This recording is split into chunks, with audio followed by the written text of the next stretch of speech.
La mayoría viene por el negocio, viene por el futuro, ¿no? Para mejorar su futuro. Y también hay mucha gente adoptado niños chinos o está interesada por la cultura china, Kung Fu, Tai Chi, y también a veces por las películas de Bruce Lee y Jackie Chan. Pero la mayoría son empresarios o trabajan en las empresas multinacionales y quiere buscar un futuro mejor y quiere también buscar un acercamiento con sus clientes chinos. Jo crec que rus és un idioma molt important al món en general, que hi ha molts milions de persones que parlen aquest idioma, no només a Rússia, sinó també als altres països de l'antiga Unió Soviètica i també a l'Europa de l'Est.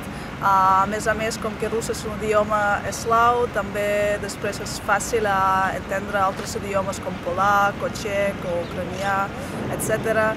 I crec que, a més, amb el turisme rus, les persones que venen a Barcelona des de Rússia ha augmentat molt i avui dia jo crec que és molt interessant trobar feina si saps rus.